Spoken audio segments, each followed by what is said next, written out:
매우 반갑습니다. 할렐루야.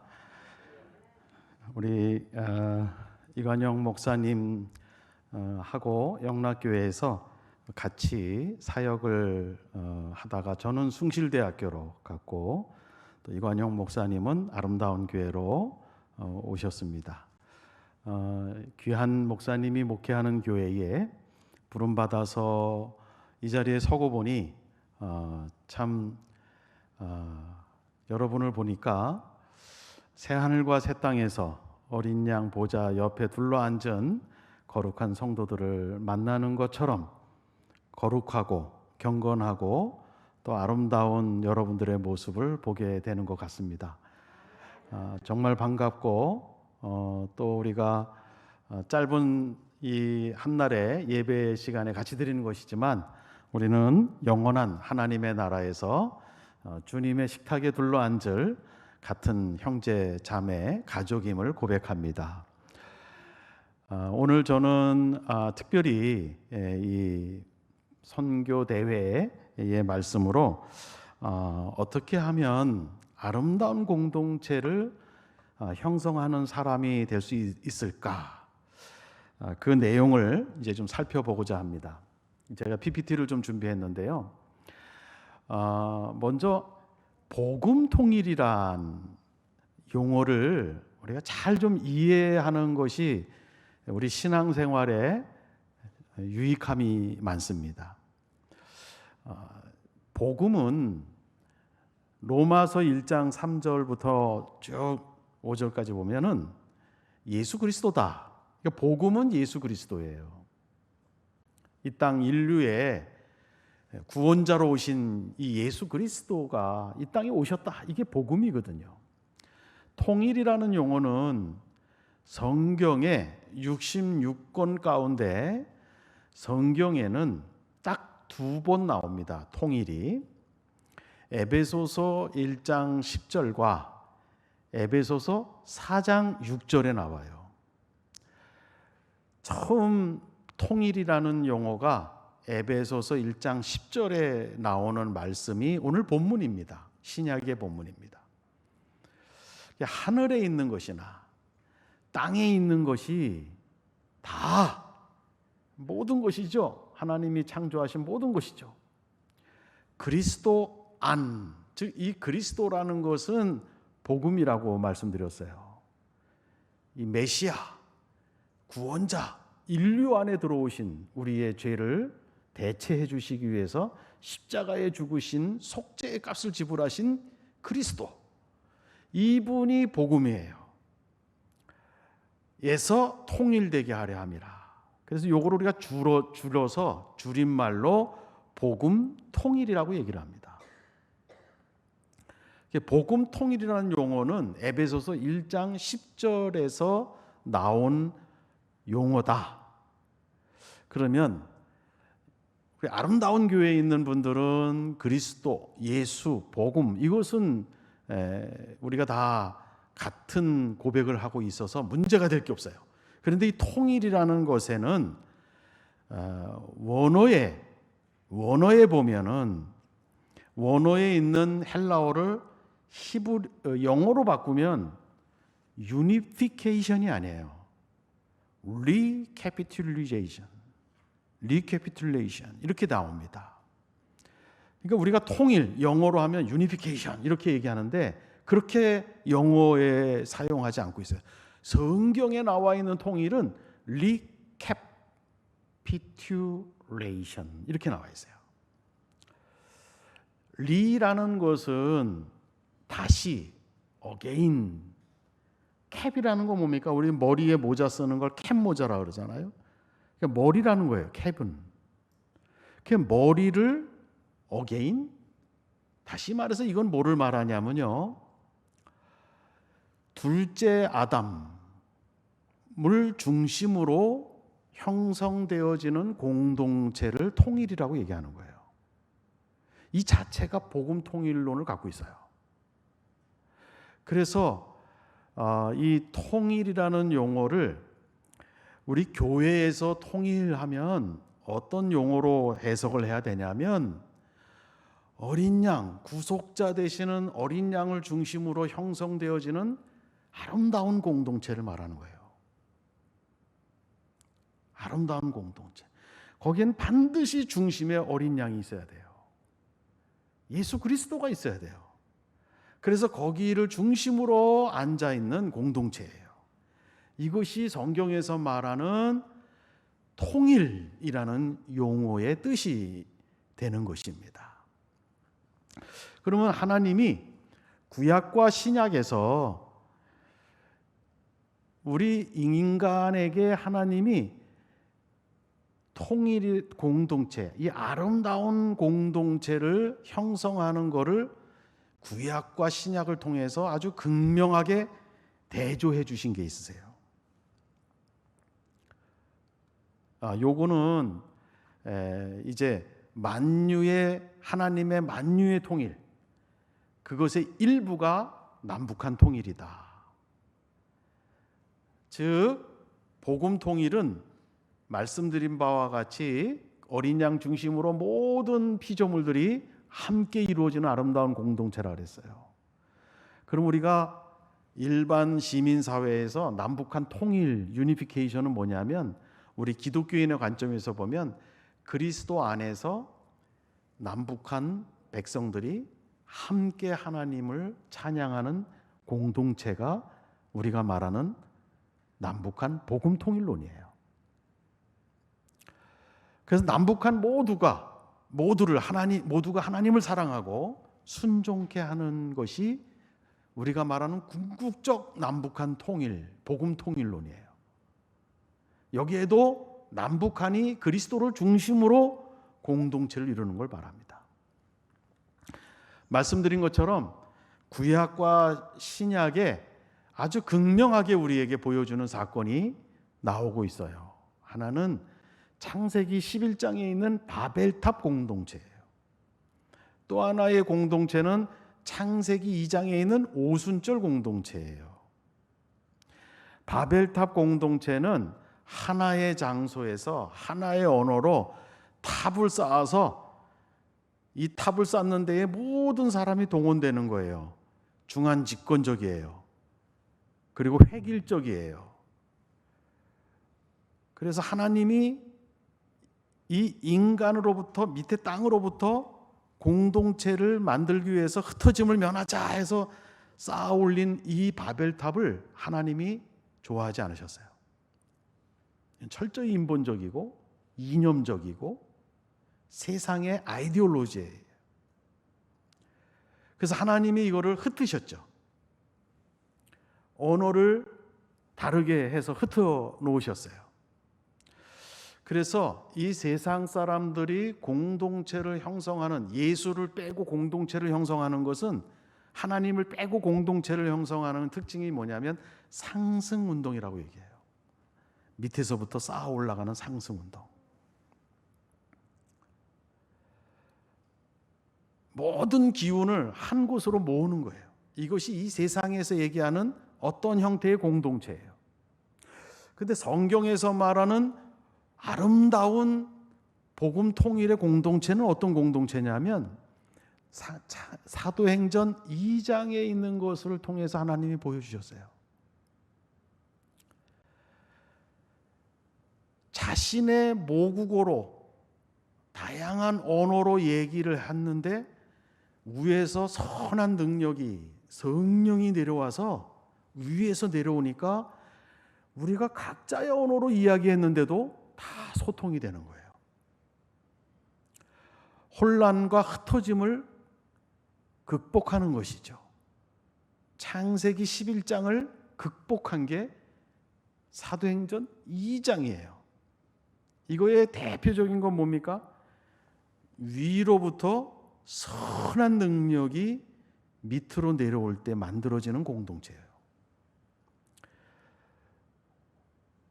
우리 부부 공동체, 가족 공동체, 아름다운 교회 공동체, 남북한의 복음 통일 공동체는 위로부터 하나님의 선한 능력이 내려와야 이루어지고 형성되어지는 공동체라는 뜻입니다. 이거를 하나님이 아주 구체적으로 보여준 사건이 다윗에게서 보여주셨어요. 다윗에게. 다윗은요, 하나님이 기름 부은 은혜로 참 지혜와 인내와 끈기와 사랑과 포용력을 가지고 12지파를 땅의 통일, 정치의 통일, 제도의 통일, 외교, 블레셋과의 전쟁에서 이기고 국방의 통일을 다 이뤘어요. 근데 다윗이 끝까지 하나님 앞에 아마 기도했던 제목은 12지파의 마음의 통일이었을 거예요. 여러분 성경 공부를 통해서 아시겠지만 다윗이 있기 전에 사울 왕이었잖아요. 사울 왕은 베냐민 지파예요. 사울 왕이 있기 전에는 사사 시대였어요. 사사 시대에 12지파 간의 동족 간의 전쟁을 치렀어요. 죽이고 죽이는 전쟁을 치렀어요. 베냐민 지파는 장정 600명만 남고 다 죽었어요. 외국과 전쟁 치른 게 아니에요. 한 이스라엘 12지파 간에 전쟁을 치른 거예요. 그 전에 사사기에 보면 그 전에 더 피비린내나는 전쟁을 또 한 번 치러요. 이 12지파는 서로가 아주 나쁜 기억을 갖고 있어요. 지파 간에. 그래서 사울 왕이 죽은 뒤에 이스보셋이 마하나임을 수도로 7년 넘게 통치했고 다윗은 유다 지파를 데리고 헤브론에서 7년 넘게 통치를 했어요. 분열 국가였죠. 그런데 말씀드린 바처럼 땅의 통일, 정치, 경제, 외교, 국방의 통일을 다 이뤘어요. 제도적 통일을 이뤘어요. 근데 지파 간의 마음의 앙금, 마음의 서로 지파 간의 미움, 저 사람만 보면은 과거에 저 사람이 우리 지파를 떠나고 쪼개고 깨고 어지럽힌 기억이 되살아나는 거예요. 다윗은 지도자로서 이것을 어떻게 하나님 해결할까요? 이것을 어떻게 해결할까요? 제도적 통일은 이루었는데 12지파 간의 앙금과 증오와 미움과 이 세상의 쓴뿌리들이 남아있어서 12지파 간의 마음이 하나가 안 됩니다. 그때 하나님이 주신 해법이 뭐였냐면 법궤를 메고 내가 너에게 말한 신수도, 마하나임도 아니고 헤브론도 아닌 예루살렘을 수도로 만들었으니 그 법궤를 메고 예루살렘으로 들어와라. 이게 하나님이 주신 거예요. 그래서 다윗이 순종을 잘하잖아요. 법궤를 메고 예루살렘으로 들어가는 거예요. 그때 위로부터 선한 능력, 위로부터 르하흐 하나님의 영이 다윗과 거기에 모인 12지파 장로들에게 임재하신 거예요. 다윗이 이상한 춤을 추네요. 사무엘하 5장에 보니까 온 이스라엘 장로들이 기뻐하고 기뻐했다 그랬어요. 인간의 어떤 제도로도 지파 간에 분열되고 쪼개지고 싸우고 미워했던 이 찌꺼기의 증오가 사그러들고 사라지지 않았는데 르하흐 위에서 하나님의 신성한 영이 부어지는 은혜가 임하니까 마음에 쫙 씻어 내려가고 기쁨이 넘치는 12지파 장로들이 된 거예요.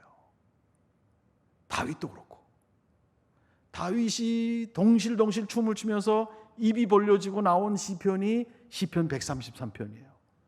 보라 형제가 연합하여 동거함이 어찌 이리 선하고 아름다운고. 마음이 하나님이 주신 선한 능력으로 모든 공동체 간의 찌꺼기가 쓰러져 내려가고 하나님의 영이 임하니까 다 기쁨으로 하나가 되는 거예요. 아름다운 공동체가 형성된 거예요. 이 시편을 자세히 보면 2절에 머리에 있는 보배로운 기름이라고 나와요. 머리라는 거는 시적 표현으로 위를 얘기해요. 기름은 성령을 의미해요. 수염, 곧 아론이라는 것은 이스라엘에게는 대제사장을 의미해요. 수염, 물 흘려서 옷깃까지, 이것은 생략을 통한 강조예요. 대제사장 가슴에는 12지파 이름이 붙어있는 판결 흉패가 있는 것을 유대인들은 다 알아요. 그걸 생략을 한 거예요. 수염 바로 밑에 기름이 12지파를 흥건히 적신 거예요. 이거를 강조한 거예요. 생략을 통해서. 이 말은 뭐죠? 12지파에게 하나님의 영이 위로부터 하강했다는 거예요. 이렇게 멋진 용어로 그 다윗이 덩실덩실 춤을 추면서 시편 133편을 읊은 거예요. 그리고 정말 중요한 건 헐몬의 이슬이에요. 헐몬의 이슬이 시온의 산들이 내림 같도다. 이스라엘의 제일 북쪽에 있는 산이 헐몬산이에요. 이쪽에는 지중해에서 차갑고 습한 바람이 불어오고, 이쪽에는 사막이에요. 건조하고 뜨거운 바람이 불어와요. 그게 만나는 게 헐몬산이에요. 그 두 바람이 만나서 만들어지는 게 헐몬의 이슬이에요. 이 말은 뭡니까?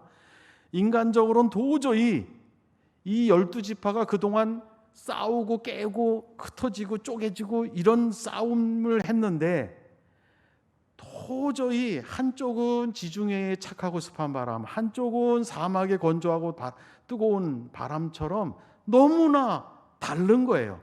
그런데 이 바람이 헐몬산에서 만나요? 차갑고 뜨거운 바람도 아니고 습하고 건조한 바람도 아닌 이슬이 돼버렸어요. 이슬, 새로운 창조의 이슬이 만들어진 거예요. 헐몬의 이슬. 여러분, 저 이슬이라는 걸 보세요. 저기에 어디에 지중해에 습하고 찬 바람이 있나요? 저 이슬 안에 사막에 건조하고 뜨거운 바람이 있나요? 새로운 이슬이에요. 헐몬의 이슬이에요. 다윗에게는 하나님이 위에서 선한 영을 보내주시고 아름다운 마음의 통일이 이루어지는 공동체가 형성될 때에 그 모양을 표현한 시적 언어가 헐몬의 이슬이었던 거예요. 아름다운 교회가 헐몬의 이슬인 줄로 믿습니다. 이제 남북한도 하나님이 통일이라는 나라, 그날을 분명히 정해 놓으셨어요. 삼위일체 하나님은 이 분단을 하나님의 뜻과는 맞지가 않아요. 하나의 공동체가 되게 하는 게 하나님의 뜻이에요. 그날이 분명히 정해져 있어요. 통일의 그날.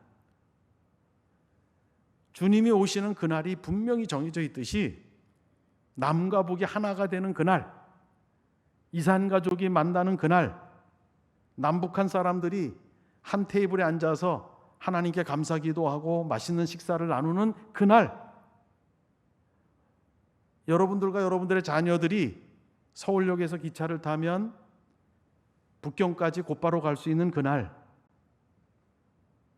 자전거 타고 얼마든지 압록강 두만강까지 올라갈 수 있는 그날, 여러분들이 점심때 평양에 가서 진짜 평양에서 냉면을 먹고 분당에 와서 저녁을 먹을 수 있는 그날, 그날은 분명히 옵니다. 여러분, 주님이 오는 날이 정해져 있듯이 이 반도와 대륙이 연결되는 그날은 분명히 하나님의 섭리에는 정해져 있어요. 그러면 이제 그 날도 아름다운 남북한의 공동체, 복음 통일의 아름다운 공동체를 형성해야 돼요. 그런데 우리는 여러분이 아시다시피 분단에 70년 넘게 분단을 갖고 있어요. 저는 영락교회 북한 선교 담당 목사로서 통일부 허락을 받고 북한의 초청장을 받고 신의주 한경진 목사님이 목회했던 그쪽에서 3년을 오고 가면서 당의 허락을 받고 사역을 했었어요. 그리고 영국으로 유학을 가서 에딘버러 대학교에서 통일 신학을 공부할 때 필드 리서치로 에딘버러 대학교가 평양으로 보내줬어요. 평양에 가서 인터뷰하고 에스나그래피 작성하고 막 그랬어요. 그때 제가 필드 리서치 갔을 때 평양의 식당에 들어갔는데 많은 사진 중에 저 한 컷이 또 있어요. 저게 평양의 안에 있는 식당이에요. 여러분 잘 보시면 노래 부르는 분이 종업원들인데 그 뒤에 그때 김정일 시대였어요. 김정일 꽃이 있고 옆에는 해바라기가 있어요.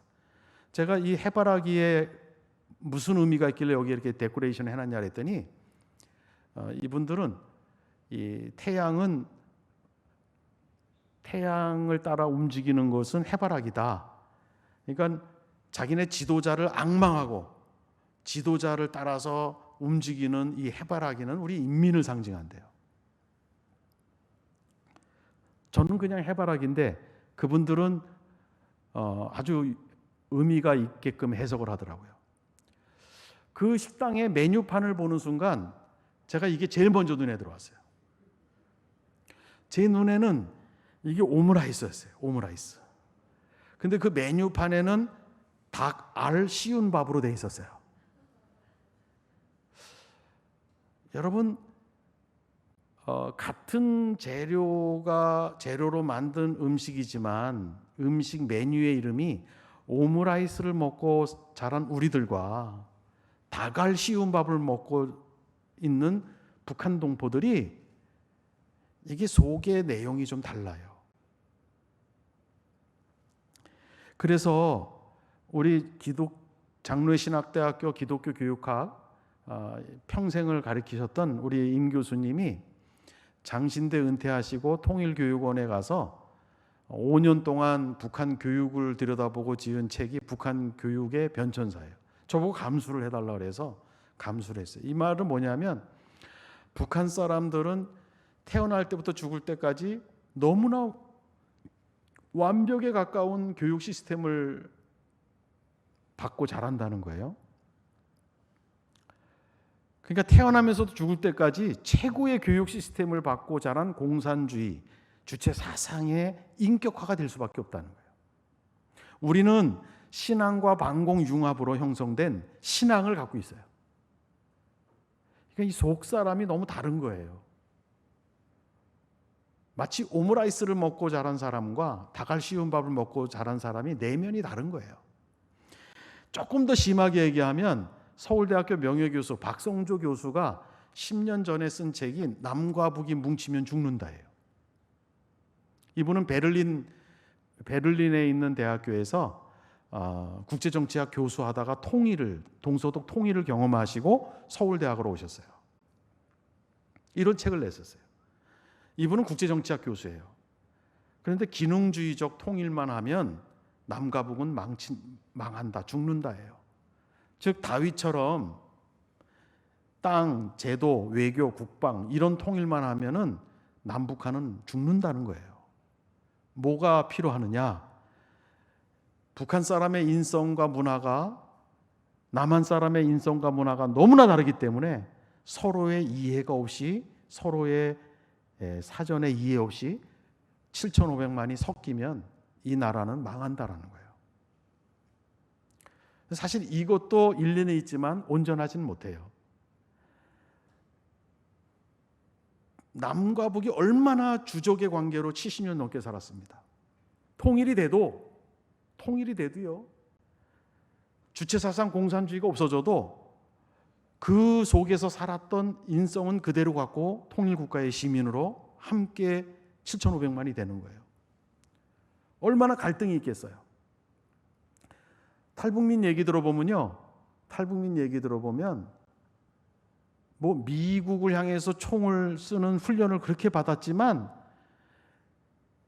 이 중앙의 통제가 없어지는 그날 내 총뿌리는 미국이 아니라 보이부 강대상에서 조금 쓰기는 어색하지만 그냥 원어대로 쓰면 보이부 아새끼들이라는 거예요. 이거 극심한 혼란이 오는 겁니다. 남북 갈등뿐만 아니라 북북 갈등도 엄청나게 심하게 오는 거예요. 12지파의 이 복잡한 해묵은 증오와 갈등의 관계가 다윗에게 그렇게 지도자로서 힘들게 했던 주제인데 이거를 풀어주신 분이 하나님이시잖아요. 위로부터 부어주시는 능력이 있을 때 다윗이 경험한 아름다운 공동체였어요. 우리 남북한 통일 공동체도 이렇게 제도적 통일로 하면 박성조 교수처럼 망하는 거예요. 인성과 문화만 이해해도 될까요? 안 된다고 봅니다.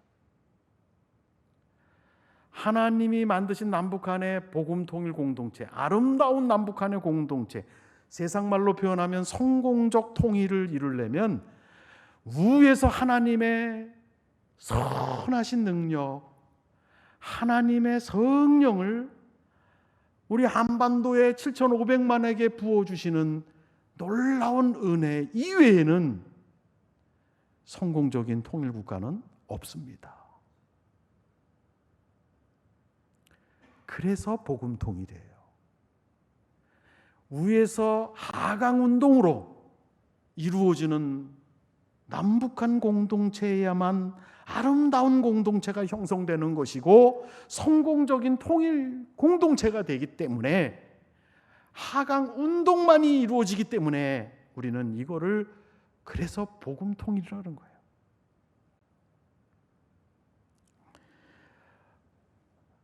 우리 아름다운 교회, 아름다운 남북한의 통일이 이루어지도록 하나님의 선한 능력이 7,500만에게 부어주는 하강운동으로 이루어지는 통일이 될 수 있도록 기도해 주시기를 바랍니다.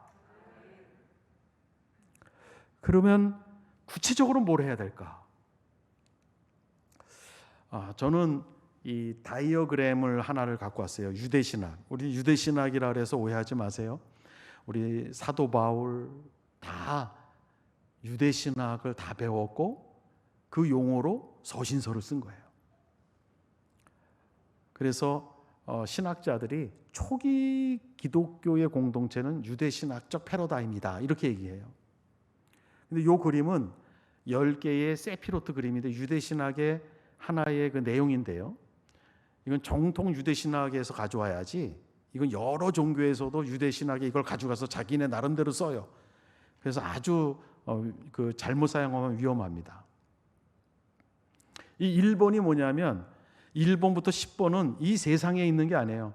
구약에 나와 있는 하나님이에요. 하나님을 10개의 빛으로 표현해요. 유대인들은 구약에 나와 있는 하나님을. 그래서 맨 위에 있는 거일수록 굉장히 밝은 하나님의, 그러니까 유대인들은 하나님이란 용어를 못 사용해요. 그냥 아인소프트라고 얘기를 해요.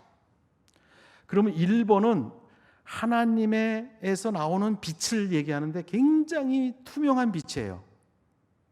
그걸 우리는 케테르라고 그래요. 케테르.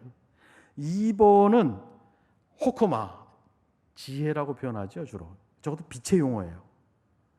3번은 빛나, 다 빛이 하나님의 빛을 표현하는 거예요. 4번은 헤세드, 5번은 게브라, 7번이죠. 가운데 있는 거는 미페레트, 8번이 제트라. 하나가 빠졌죠.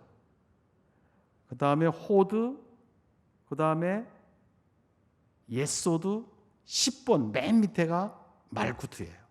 10개예요. 1번부터 10번까지. 그래서 유대신학에 보면 1번에 2번, 3번, 4번, 5번, 6번, 7번, 8번의 빛이 유출이 돼요. 그래서 10번으로 모여요. 그래서 그것이 하나님이 만든 이 땅 안으로 흘러 들어오는 거예요. 그래서 저 10가지 빛을 초기 신학자들은, 또 종교 개혁자들은 예수 그리스도를 설명할 때 저 빛을 세상에 오신 빛이다 이렇게 얘기해요. 그래서 저는 이거를 모형을 가져와서 북한 선교의 10가지를 저 모형에 가져오는 거를 한번 해봤어요. 1번은 구출사역이에요. 여러분 지금도요, 북한에 있는 사람을 구출해서 중국과 라오스와 태국을 경유해서 한국으로 오게 하는 구출사역이 굉장히 활발하게 일어나고 있어요.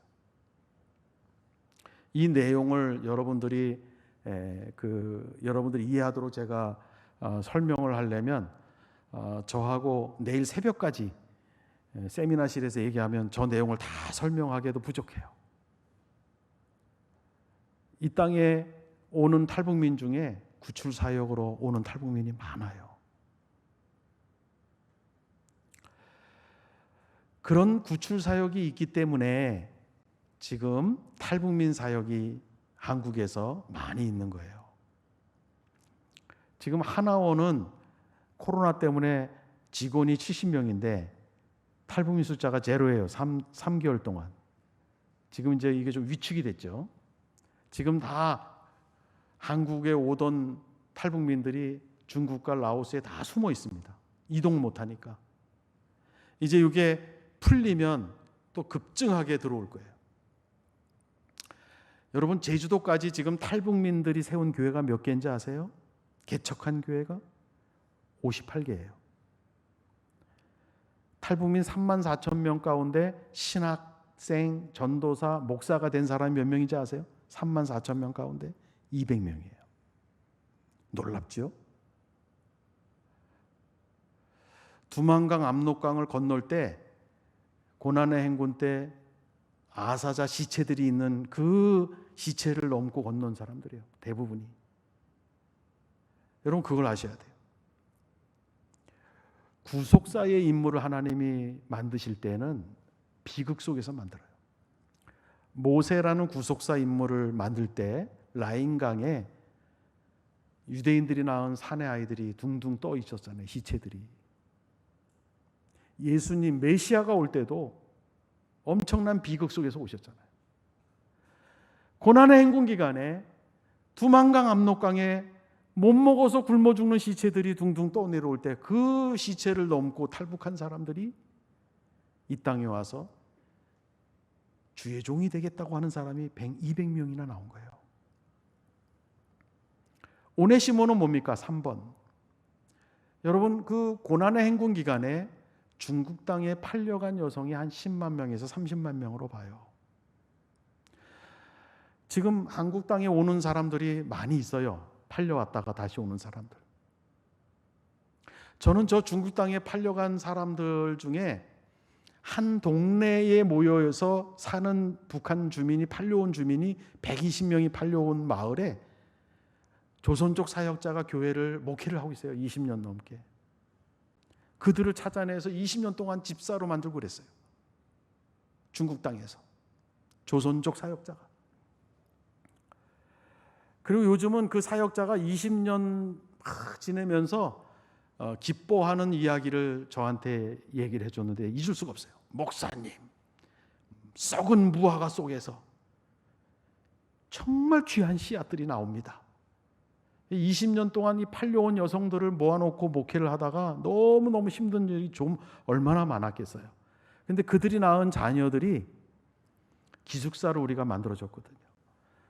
기숙사에서 큰 아이들이 이제 대학생이 된 거예요. 20살이 되니까. 그러니까 이제는 어렸을 때 자기가 동네에서 맞고 들어와서 엄마한테 이르면 엄마가 자기를 때린 애를 혼내주진 않고 자기를 데리고 부엌에 들어가서 막 끌어안고 울었던 엄마가 이해가 안 됐는데 대학생이 되니까 이해가 되는 거예요. 아, 우리 엄마는 중국 사람이 아니야. 저 조선, 북한 사람이야. 그때 중국말도 안 됐어. 그때 호패, 주민등록증도 없었어. 그러니 중국말도 안 되고 호패도 없으니 어떻게 야단을 쳐. 우리 엄마 불쌍해. 우리 엄마 고국이 북한이야. 얘네들이 교회에서 자랐기 때문에 신앙이 있어요. 이제 얘네들이 대학에서 전공 과목을 졸업을 하면 중국 여권 패스포드를 가지고 북한 땅을 자유자재로 드나들 수 있는 사역자가 되는 거예요. 조선족 사역자가 이래요. 목사님, 얘네들은 두 날개를 피고 이제 북한의 하나님의 복음 사역자가 될 겁니다. 그래서 그 조선족 사역자가 하는 말이 말씀드린 것처럼 썩은 무화과 속에서 하나님이 정말 훌륭한 씨앗을 준비해 놓으셨다, 이렇게 얘기해요. 내지사역. 여러분, 북한에 들어가서 살 수 없어요, 한국 사람이. 그렇다고 하나님이 그리스도의 빛을 비추는 사람을 북한 땅에 살 수 없게 해나요? 아니에요. 지하교회 그루터기 성도 말고 백인들, 흑인들이, 아시아 황인종들이 코로나 있기 전까지요, 17개 나라에서 NGO 사역자로 파송받아서 북한에 10년, 15년, 20년을 사는 사역자들이 100명이 넘어요. 놀라지도 않으시네요.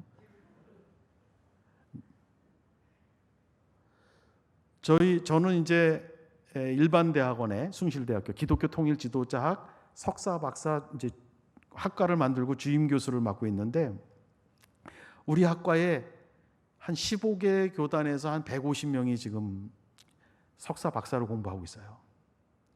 근데 3학기 전에 처음으로 영국 백인이 입학을 한 거예요.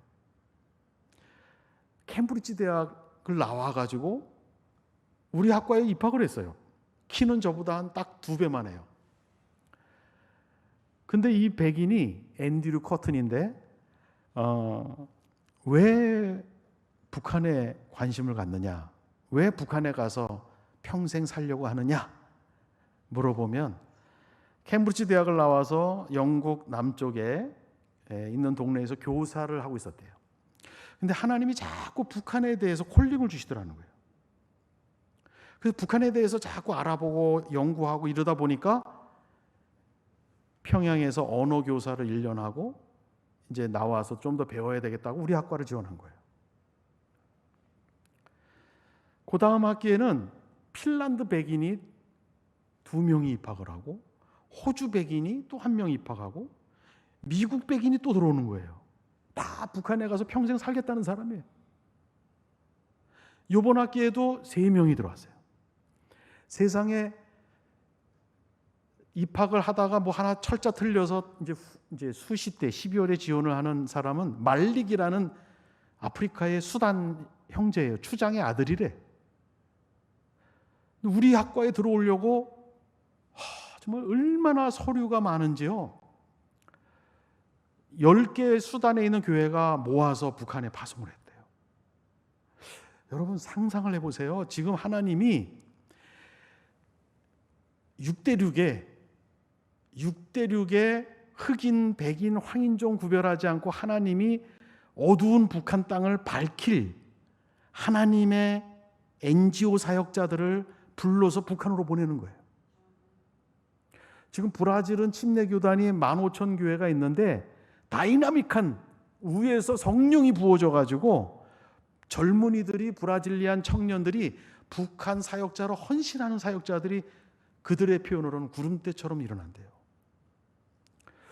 여러분, 대한민국의 분단된 땅에서 생겨난 교회에서 있으면서 우리는 대한민국 국민이라 북한 못 가, 이렇게 생각에 갇혀 있으면 안 돼요. 하나님은 우리 대한민국 국민은 못 가더라도 6대륙에 있는 하나님의 사람을 계속해서 콜링을 하는 거예요. 그리고 북한 땅에 가서 5년, 10년, 20년 평생을 살게끔 하는 사람들을 보내시는 일을 한시도 쉬시지 않으신 줄로 믿으시기 바랍니다. 제중동포 사역. 여러분, 동북삼성에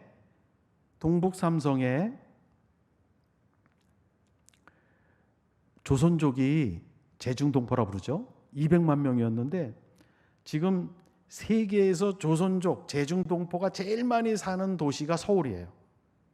그리고 수도권입니다. 200만 명 중에 80만 명이 대한민국에 와서 살고 있어요. 그 중에 70만 명이 수도권에 살고 있어요. 그리고 그 제중동포는 돈을 벌러 왔는데 20대에서 50대예요. 그런데 그들이 제북 가족이 한 사람당 2-3명은 북한의 가족이 있어요. 그리고 북한의 한국 기업이나 중국 기업이 북한에 들어가서 사업을 할 수 있는 기회가 생기면 이 대한민국에 있는 80만 명의 조선족들은 망설임 없이 다 북한으로 올라갈 사람들입니다. 대한민국이 좋아서 온 게 아니에요. 돈 벌러 온 거예요. 북한에 돈 벌 기회가 있으면 올라가는 거예요. 지금 하나님이 수도권에 70만 명의 제중동포 20대, 30대, 40대가 살게 했어요. 요 골든타임이에요. 그들은 북한에 올라갈 거예요. 우리에게 골든타임을 주고 있어요. 기도사역, 접경지역사역 설명 안 해도 알 거예요. 북한 지원사역, NGO, 통일부에 60개의 NGO가 있죠. 기독교가 만든 통일교육사역. 그리고 맨 끝에 북한교회 세우기. 자, 여러분 보세요. 저는 분명하게 하나님이 주신 말씀은 1번 구출사역부터 9번 교육사역까지 이 모든 것들이 빛의 유출이 10번으로 모이듯이 이 모든 사역의 현장에 있는 사람들이 다 빛을 발하는, 북한의 빛을 발하는 사람들인데 다 어디로 모이냐면 북한교회 세우기로 모여요. 하나님은 마태복음 18장 20절 개신교의 교회론에 2-3 내 이름으로 모인 곳에는 나도 그들 중에 있느니라. 하나님은 지금 북한의 교회를 세우시고 계신 줄로 믿으시기 바랍니다. 언제 북한의 교회 세웁니까? 이 질문하지 마세요. 그 질문 자체가 틀렸어요. 하나님은 지금 북한의 교회를 세우고 계세요. 이런 질문은 이해해요. 북한의 교회당을 언제 세웁니까? 그건 이해가 돼요. 그거는 교회당 건물을 세워야 되니까. 그런데 북한의 교회를 언제 세웁니까? 이 질문은 틀린 거예요. 하나님은 지금 북한의 교회를 세우시고 계세요. 하나님은 북한의 어두움을 빛으로 바꾸는 일을 한 번도 쉬시질 않으셨어요. 하나님은 북한 땅을 하나님이 이제 저 열방을 향하여 이슬람 선교를 향해서 북한 성도들을 하나님이 준비해 놓고 계시는 중이에요. 통일 코리아의 북한 교회 성도들은 복음을 들고 그들은 이제 압록강 두만강을 건너서 이슬람권으로 갈 사람들입니다. 거기까지 봐야 돼요. 저는 우리 아름다운 교회 성도들이 지금 하나님이 북한의 교회를 세우는 이 섭리에 눈을 뜨고 참여해서 남북의 아름다운 복음통일 공동체가 이루어지는 일에 참여하는 여러분이 되시기를 바랍니다.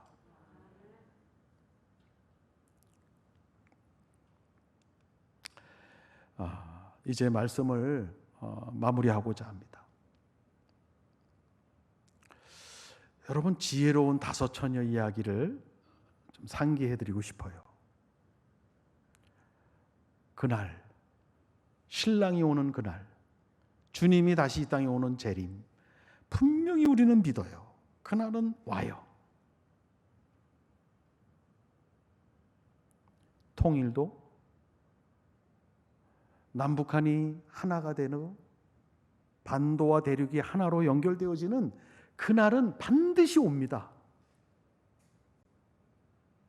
그날이 올 때에 혼인잔치에 들어가는 지혜로운 다섯 처녀가 돼야죠. 그릇과 기름을 같이 준비하고 있어야죠. 그래야 빛을 발할 수 있잖아요.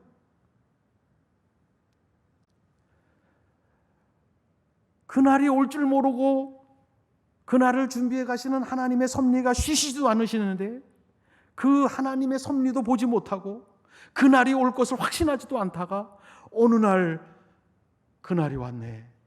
닥치는 통일을 맞이하는 여러분이 되신다면 안타깝게도 어리석은 처녀와 같은 그리스도인이 될 거예요. 구출 사역이든 탈북민 사역이든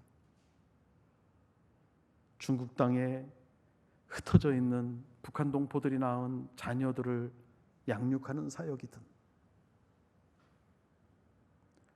여러분은 북한 내지에 갈 수 없지만 북한의 내지에 가도록 하나님이 불러주는 사람들을 아름다운 교회에서 한 명을 대회비로 이 자리에 세울 수는 없어요. 그 사람들은 사진도 안 찍으려고 그래요. 그러나 담임 목사님과 주무부서 장로님만 잘 만나서 축복해주고 그들이 북한 땅에 가서 사역할 때 계속 기도해주고 할 수 있는 일이 얼마나 많습니까? 그 모든 것들이 다 10번 북한 교회 세우기로 다 흘러가서 하나님의 사역에 참여하는 길입니다. 오늘 2021년 아름다운 교회 선교대회 날입니다. 저는 여기에 참여한 한 분 한 분이 이제 새하늘과 새 땅에서 어린 양 보좌에 둘러앉았을 때 그때 하나님이 북한의 어두움을 빛으로 바꾸시고 북한의 교회를 세우는 일을 그때 함께 하기 시작했다. 함께 참여했습니다. 이러한 거룩한 기억이 새하늘과 새 땅에서도 빛나게 되는 여러분이 되시기를 바랍니다. 기도하겠습니다. 하나님이 사랑하고 사랑하는 아름다운 교회 성도들이 2021년 선교대회로 한자리에 모였습니다. 오 하나님, 성령께서 임재하여 주시어서 하나님의 선하신 뜻과 하나님의 마음에 담겨진 그 주의 마음을 함께 받고 느끼고 공유하고 참여하게 하여 주시옵소서. 하나님이 행하시는 일을 그 소리를 잘 듣고 하나님의 옷자락을 붙드는 아름다운 교회 그리스도인들이 되게 하여 주시옵소서. 예수 그리스도 이름으로 감사하며 기도 올리옵나이다. 아멘.